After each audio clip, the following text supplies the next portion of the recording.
Hello, everyone, and welcome back to another episode of Fridays with Flo. And today we're going to be talking about how to get top dollar without over improving. Did you know there is a price ceiling for every neighborhood? There's a balance to this, there's an art. You don't want to over renovate your home if your neighborhood is not going to help you sell it. If your neighborhood is not going to help you sell it for the price that you're looking for. So let's get into it. Number one, don't out renovate your neighborhood.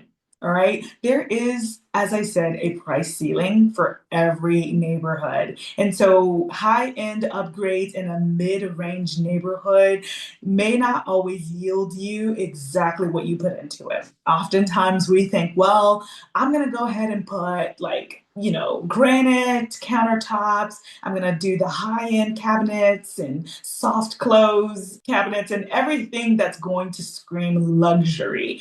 And if a neighborhood is only going to sell at a max of 400,000, let's just say, but you're trying to go for 800,000 or more, pretty much double, that is not going to necessarily mean you're going to get exactly what you're looking for, especially because we're familiar with people going through a home and saying, not for this neighborhood. If for that, I could just go somewhere else and get all of this in a much better neighborhood. Even if the neighborhood is a really nice and quiet neighborhood, it still doesn't always yield that. Sometimes that person's going to feel like they are way overpaying for the size of the home. They're overpaying for the area. If every home in the area is selling for half of what you're trying to sell it for. So there's a balance, and you want to make sure you're not overdoing it. Now, just the opposite of that is true too, where somebody can really sell a home that's got a ton of work to do at nearly 500,000 if it means that they are literally buying just the location. I've had those conversations with many people where they would be willing to buy a home that's quite termite infested. I've had many conversations with clients where they're willing to buy a home that is termite infested, wood damage, just some issues that's got quite a bit of work to do if it means that they're going to be able to live in an area that is more affluent and is going to give them quick access to some of the best shopping centers and whatnot. So there's both sides to the spectrum. So you want to make sure that you're doing it right. All right. Number two, you want to focus on high impact, low cost updates. All right. So what does that mean? We're going to do neutral paint, right? So if your favorite color is lilac or blue and you want to paint a wall or you want to paint a bathroom, you want to express your personality in a home where it's not going to be yours anymore, it's going to be somebody else's, you might want to go with some neutral colors, neutral decor, because the buyer is going to come through it, it's going to think, wow, no.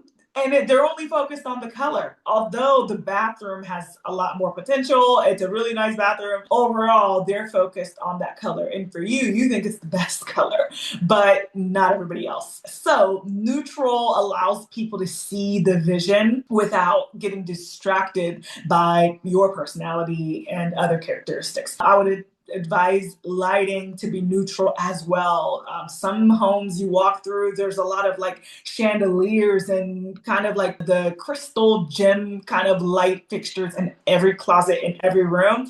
Number one, that's kind of overdoing it for it to be in every room. And the buyer's walking through and thinking, wow, I hate these lights. I'm going to have to take all of these out. Even though it's like a very small cost to even switch out, it's still an additional cost and task for that new buyer to now have to switch out. So neutral lighting, neutral paint colors, neutral hardware, and the doorknobs, the kitchens, neutral hardware for every room. Those types of simple things allow people to really focus on the floor plan, the layout, the vision of the home overall without getting distracted by some of the character that is beyond the home brings itself. All right. I would also add that those items there are a part of the first impressions, and first impressions drive value. All right. So the third thing, condition is bigger than customization.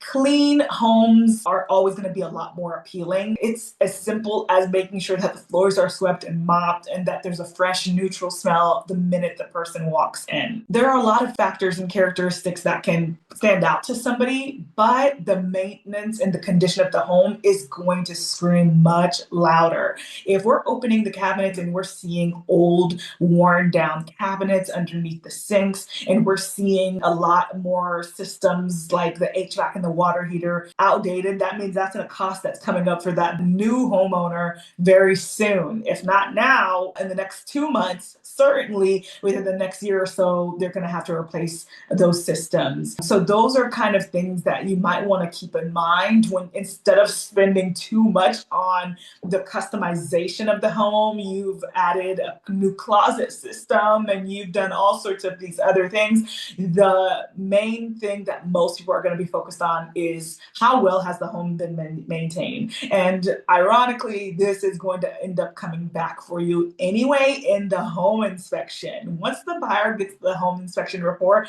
everything is going to come through. That's going to include the condition of the foundation, condition of the electrical, the plumbing, older pipe systems. All these things are going to kind of come back and appear, and the buyer's going to want more of a credit for that or more items to be repaired because they're now thinking like, wow, the functions of the home needs updating. Like they did great with covering the cabinets with paint and redoing the floors, and the rooms look great with the new ceiling fans, but the issues that are kind of hidden behind the walls are going to be thousands of dollars to repair and bring up to date. So proper maintenance, good condition is going to always be priority over customization. The fourth thing that you might want to kind of keep in mind when not trying to out renovate your home is focusing on the kitchens and bathrooms. They matter the most. And of course, don't overdo it. Refreshing the kitchen, refreshing the bathroom is going to always outpace the whole remodel process. So yes, paint cabinets, update fixtures, add new countertops if needed. There is a level of countertops that are really old, whether it's Formica, whether it's those kind of like laminate countertops, and just bringing them up to date with more solid options, even if not granite, because granite is more expensive. Using a quartz countertop in the bathroom and the kitchen is always going to bring the quality of the home up to date. And those are going to be the small things that the appraiser is going to account for in the value of your home. Investing in doing a full gut does not always mean that you're going to yield a high return on investment. So again, focus on the things that matter. Kitchens and bathrooms are always going to be the places that's going to capture the buyer's attention. The new homeowners that are walking through, they focus on wanting a bigger kitchen or a sizable bathroom, one that's functional, and those pieces being more up to date is going to scream a lot more to them than other places of the home, such as a closet or the living room at times. All right. So last but not least, the fifth and final item to focus on here is pricing and marketing still matter above all. Above everything that we talked about today, pricing and marketing is going to outpace everything, because you could sell a house that needs a ton of work, but if it's not priced right, it's not going to sell. If you price it really well, you'll have multiple offers on a home that's completely down to the studs, a home that's got burned and fire damage, or that needs a ton of work and not livable. It will always sell. It's just about the price. If you're debating on what's going to yield you the highest return, definitely take a look back at some of the videos that we've had in the past on Fridays with Flow, because we've had a lot of great conversations, including a session with an appraiser, Walter Snowden, where we've talked about some of the things that you can do to really increase value. But in whichever direction you go in, whether you did invest in those items or choose not to invest in those items, pricing the home right is always going to be the thing that's going to help your home move from the market. And the best way to do that is looking at homes in your neighborhood, in your area, within a mile radius, to look at what has sold within the last 6 months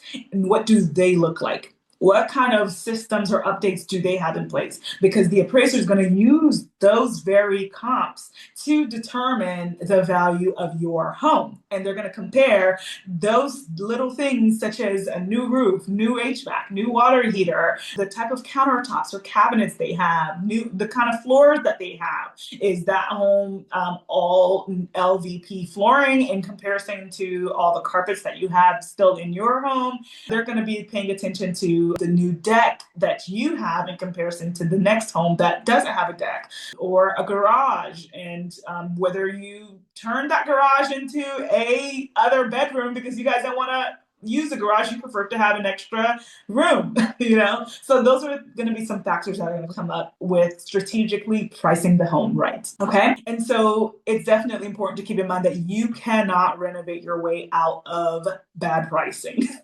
So the market is always going to tell you how much the home is worth. Sometimes you see a renovation complete and every buyer is walking through that home and that home is not moving. Months and months go by, that home is not selling. And so the market is telling you, although you've invested this much into the home, it's not worth it. And so strategic pricing and strong presentation is going to yield demand. Thank you again for tuning in to another session of Fridays with Flo. And I really hope you enjoyed this episode today. I'd love to hear your comments in the comment box below. And also love for you guys to like and subscribe if you haven't. Share this with somebody who is looking to renovate their home, price their home, and get it listed, because there are so many things that we may spend money on that might not yield us exactly what we think it will. All right. Tune in to next Friday for our next episode of Fridays with Flo. Have a good one, y'all.